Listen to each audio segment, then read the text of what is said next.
Define करूँगी।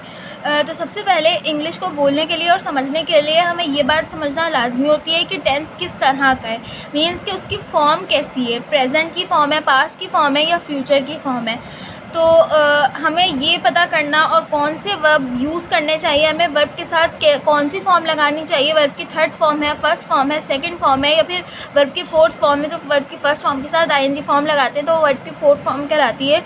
या फिर एस और यस हमने कहाँ लगाने हैं, was, were, has been, have been हमने कब लगाना है। तो ये सब चीज़ें हमें इंग्लिश बोलने के लिए पता होनी चाहिए।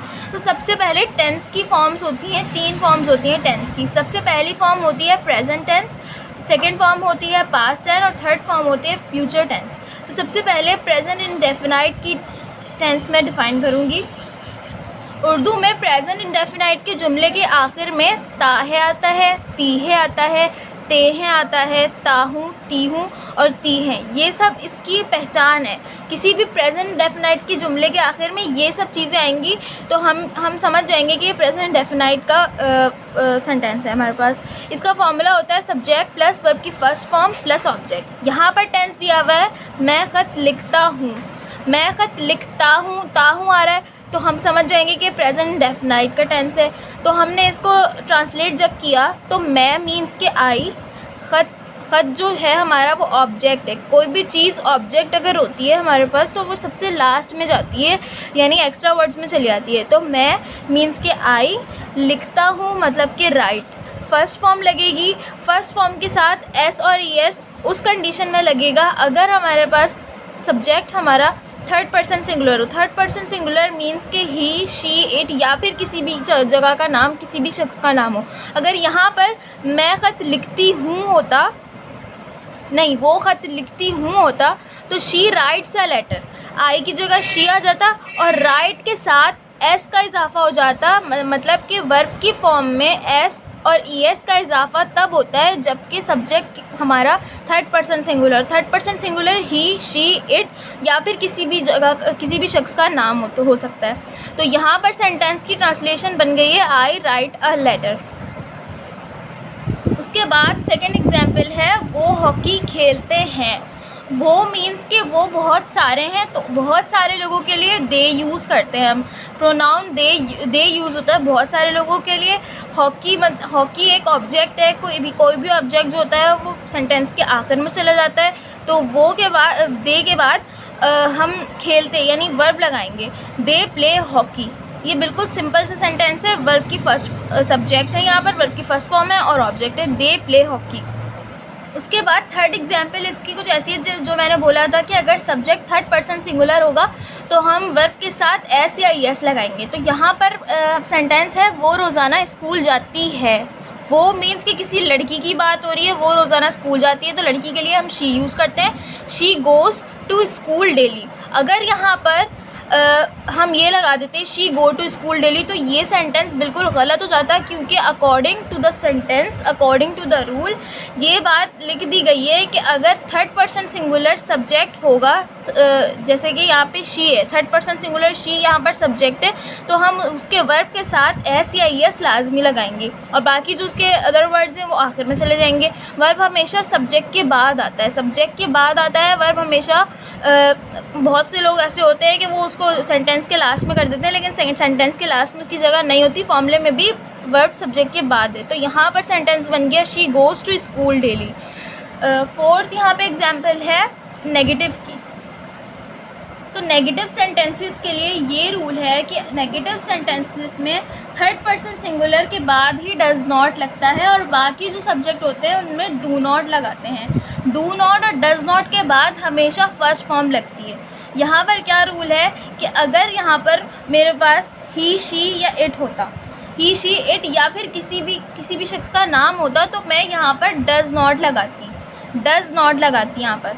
और डज नॉट लगाने के बाद जो वर्ब की फॉर्म होती है वो फर्स्ट ही रहेगी, वो चेंज नहीं होगी। तो यहाँ पर था मैं झूठ नहीं बोलती, I do not tell a लाई।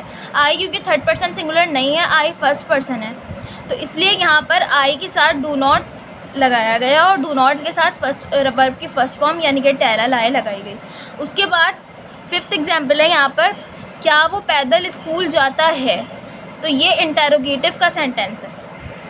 तो इंटेरोगेटिव के लिए ये एक रूल है कि अगर सब्जेक्ट हमारा थर्ड पर्सन सिंगुलर हो, किसी थर्ड पर्सन सिंगुलर की बात की जा रही हो, तो सब्जेक्ट से पहले हम डज लगाते हैं इंटेरोगेटिव में। अगर किसी फर्स्ट पर्सन की बात की गई हो या सेकंड पर्सन की बात की गई हो तो डू लगता है इंटेरोगेटिव में। यहाँ पर था क्या वो पैदल स्कूल जाता है, वो किसी की वो उसकी बात हो रही है, तो वो क्या होगा, ही होगा। ही के उसके लिए ही का प्रोनाउन यूज़ करेंगे, और ही हमारे पास थर्ड पर्सन सिंगुलर कहलाता है, इसलिए हम ही से पहले डज लगाएंगे। Does he go to school on foot. तो ये इसका ये एग्जाम्पल हो गई। अगर यहाँ पे ये होता कि क्या मैं पैदल स्कूल जाती हूँ, तो do I go to school on foot होता, क्योंकि डू आई तो हमारे पास फर्स्ट पर्सन सिंगुलर है, और आई से पहले हम डू लगाते हैं। फर्स्ट पर्सन सिंगुलर अगर सब्जेक्ट हो तो उससे पहले हम डू लगाते हैं, डज नहीं लगाते। ये सारी तो थी प्रेजेंट इंडेफिनाइट की एग्जाम्पल्स। अब प्रेजेंट कंटिन्यूस है। प्रेजेंट कंटिन्यूस का फॉर्मूला होता है subject plus is am are plus verb की first form plus ING plus object. जो वर्ब की फोर्थ फॉर्म होती है वो वर्ब की फर्स्ट फॉर्म के साथ आईएनजी अगर लगा देते हैं तो वर्ब की फोर्थ फॉर्म बन जाती है। तो यहाँ पर इसका फॉर्मूला है कि सब्जेक्ट के बाद हेल्पिंग वर्ब इज़, एम या आर लगेगा। एम हमेशा आई के साथ ही लगता है, आर हमेशा बहुत सारे लोगों के साथ लगता है, और इज़ हमेशा किसी भी सिंगुलर चीज़ के लिए लगता है।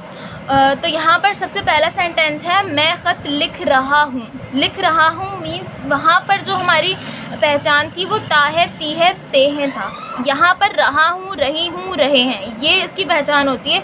मीन्स कि वो काम अभी हम कंटिन्यूसली कर रहे हैं। मैं ख़त लिख रहा हूँ, I am writing a letter. I के साथ मैं मीन्स के आई के साथ हमेशा एम का हेल्पिंग वर्ब भी लगता है। आई के साथ इस भी नहीं लग सकता, आई के साथ आर भी नहीं लग सकता। राइट इसकी वर्ब की फर्स्ट फॉर्म थी राइट, और वर्ब की फर्स्ट फॉर्म के साथ अगर हम आईएनजी लगा देंगे तो राइटिंग अ लेटर हो जाएगा। तो सेंटेंस ये बना I am writing a letter.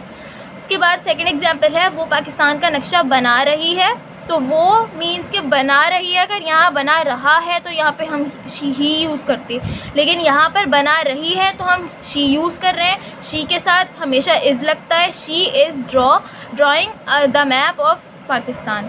Draw यहाँ पर बनाने की फर्स्ट फॉर्म थी, फर्स्ट फॉर्म के साथ आईएनजी लगा दिया तो ड्राइंग बन गया। She is drawing the map of Pakistan. Pakistan का नक्शा मीन्स के map of Pakistan. Third example है वो झूठ नहीं बोल रहा है। तो वो बोल रहा है मतलब कि वो कोई लड़का है जो भी बोल रहा है, तो उसके लिए हम ही यूज़ करेंगे। ही के साथ हमेशा ही के साथ भी इज़ लगाते हैं। ही is not telling a lie. Interrogative के कंटिन्यूस के इंटेरोगेटिव में हमेशा ही के बाद हेल्पिंग वर्ब लगता है, हेल्पिंग वर्ब के बाद नॉट लगता है, और उसके बाद वर्ब की फॉर्म आती है। तो यहाँ पर इस रूल के according he is not telling a lie. Tell verb की फर्स्ट फॉर्म थी, उसके साथ आईएनजी लगा दिया तो वो टेलिंग हो गया, मीन्स के कंटिन्यूस का सेंटेंस कंप्लीट हो गया। फोर्थ एग्जाम्पल है इसकी क्या लड़के पतंग उड़ा रहे हैं। इंटेरोगेटिव है ये। क्या लड़के पतंग उड़ा रहे हैं। इंटेरोगेटिव बनाने के लिए सबसे आसान तरीका ये है कि हम उसका पहले सिंपल बना लें। मतलब कि सिंपल कंटिन्यूस क्या बनाएंगे हम, the boys are flying kites. The boys are flying kites, ये इसका सिंपल सेंटेंस हो गया। और इंटेरोगेटिव में हमेशा हेल्पिंग वर्ब जो होता है वो सब्जेक्ट की जगह ले लेता है, और उसके बाद जहाँ पर हेल्पिंग वर्ब लगता है सिंपल सेंटेंस में वहाँ पर सब्जेक्ट आ जाता है। तो जब हेल्पिंग वर्ब ने सब्जेक्ट की जगह ले ली तो हेल्पिंग वर्ब यहाँ पर आर था, क्योंकि बॉयज़ बहुत सारे हैं, लड़के हैं, बहुत सारे लोगों के लिए आर यूज़ किया जाता है, तो यहाँ पर आर लगा दिया। Are the boys flying kites. Fly की फर्स्ट फॉर्म होती है फ्लाई। फ्लाई के साथ जब हम आईएनजी फॉर्म लगा देंगे तो ये फ्लाइंग बन जाएगा और काइट्स। और इंटेरोगेटिव में हमेशा क्वेश्चन मार्क लाजमी लगता है, क्वेश्चन मार्क के बगैर इंटेरोगेटिव इनकम्प्लीट होता है। उसके बाद लास्ट एग्जाम्पल है इसकी वो कहाँ जा रही है। वो मीन्स के वो जा रही है तो वो कोई लड़की ही है और शी लगेगा लड़की के लिए। कहाँ का मतलब होता है where. Where is she going. Where subject हमारे पास कहाँ था, कहाँ हमारे पास सब्जेक्ट था, सब्जेक्ट हमने वेयर लगाया। Where is she going. अगर वो बहुत सारे लोग होते, जैसे कि ये होता कि वो कहाँ जा रहे हैं, तो हम इसमें ये लगाते वेयर आर दे गोइंग। लेकिन यहाँ पर वो सिर्फ एक सिंगल लड़की है तो वेयर इज़ शी गोइंग इसका सेंटेंस कंप्लीट हो जाएगा।